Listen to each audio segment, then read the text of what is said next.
Hello everyone and welcome to Nowhere يدرس. This is your host Mahmoud Nowhere. Today we'll be talking about gas phases.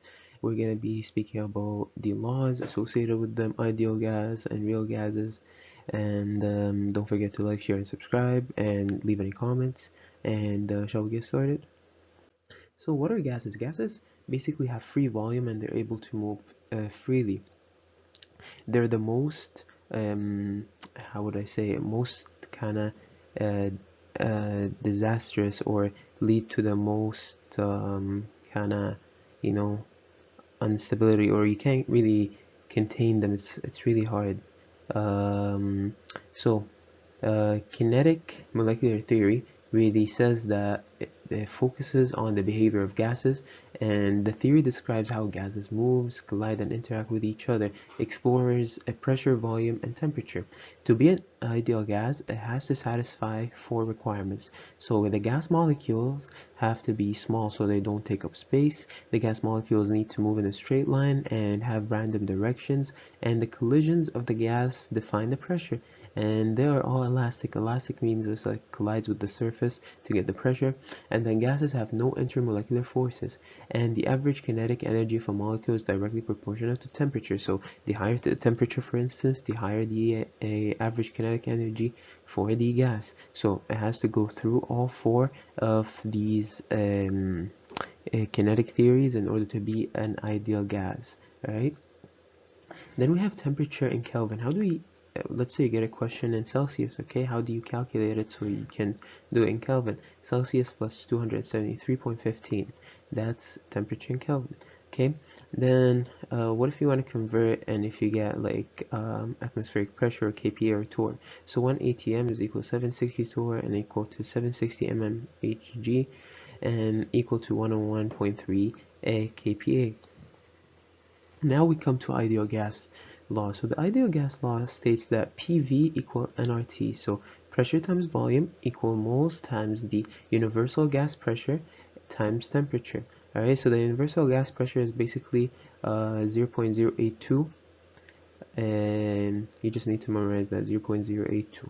Okay, and then next we have Charles' law. So what Charles' law states is that the temperature and volume are directly proportional to each other. Alright, when the pressure is constant. Okay, so when the pressure is constant, if you increase the temperature, volume increases. If you increase the volume, temperature increases. If you decrease the volume, the temperature decreases. That's what directly proportional means at a constant pressure though. Alright, and it's V1 divided T1 equal V2 divided T2. Next we have Boyle's law. So Boyle's law states that if a volume decreases, the pressure increases. It's inversely proportional. So the smaller the space gets, there is more pressure. The gas molecules are colliding more, and these collisions are creating higher pressure. And then when you have a constant temperature, so when the temperature is constant, so P1 times V1 equal P2 V2. Only when the temperature is constant, P1 times V1 equal P2 times V2.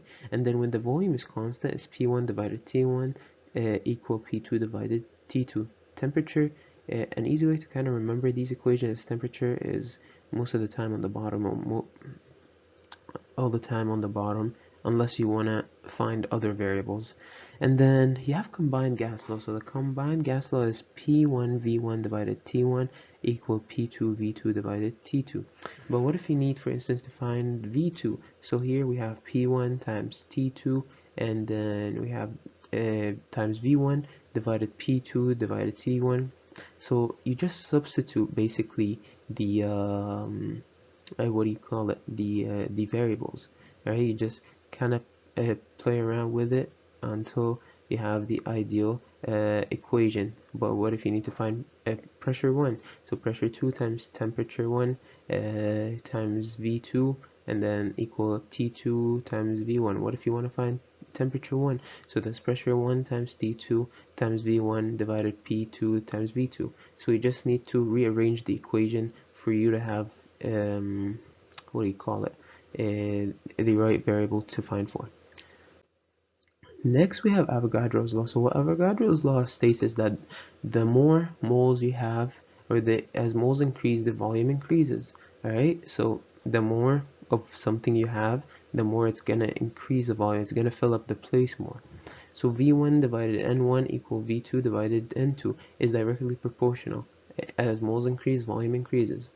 So a real gas law, a real gas, non-ideal gas, at low temperature causes particle to collide less. They have less kinetic energy and they collide less with the container wall. Thus, there's low pressure than the ideal gas. And then higher pressure is generated by more collisions and low volume, and it results in a higher pressure than ideal gas because of tighter space. And here we're going to be discussing van der Waal equation for non-ideal gas. So that's pressure plus A, which represents intermolecular forces, times moles to the power of 2 divided volume to the power of 2, and then times V minus MB. MB represents the size of the gas particles.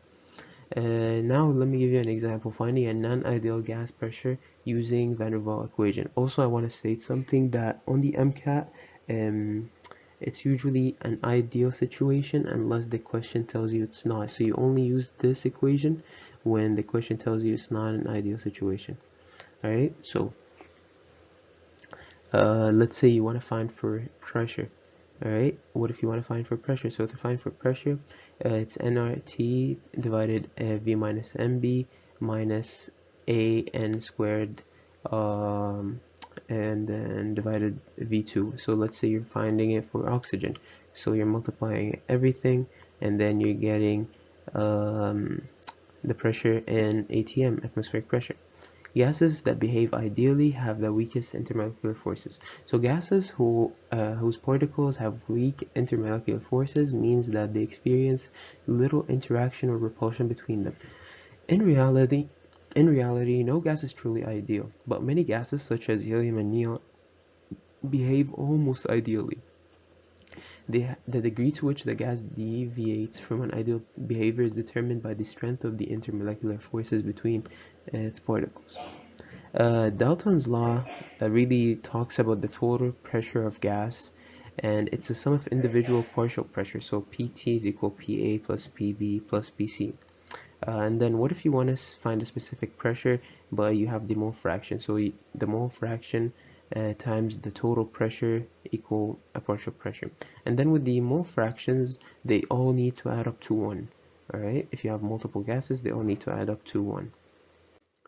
Next, you have Graham's law of effusion. Graham's law of effusion states that in order to escape, it states that gas molecules escape through a tiny hole into an evacuated region. So you got this tiny hole, you got this box filled with gas, and they're all trying to push and escape this tiny hole through this tiny hole. As molar masses increase, though, the rate of effusion decreases. The heavier molecules move kind of slower.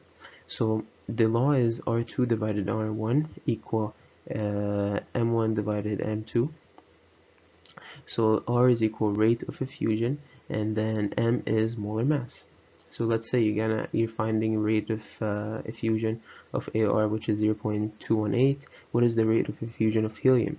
So you have both rate of effusions lined up, then you have the molar masses from a periodic table, and then boom boom bam, cross multiply, you find helium, and argon is actually heavier than helium, and it will be slower and diffuse slower. All right, because it will take actually more time to diffuse because it's heavier. And the molecules of two different gases at the same temperature don't have the same speed because of molar mass. Like I said, the bigger they are, the slower they are. Alright, what if you have an unknown gas though, and then it says it's 4 times faster than, I don't know, oxygen? Alright, which one is going to be? So you don't plug in the rate of effusion for oxygen. You do 1 divided 4 and then times molar mass, you get like 16, and then 16 divided 32, and then the answer is 2. It's H2.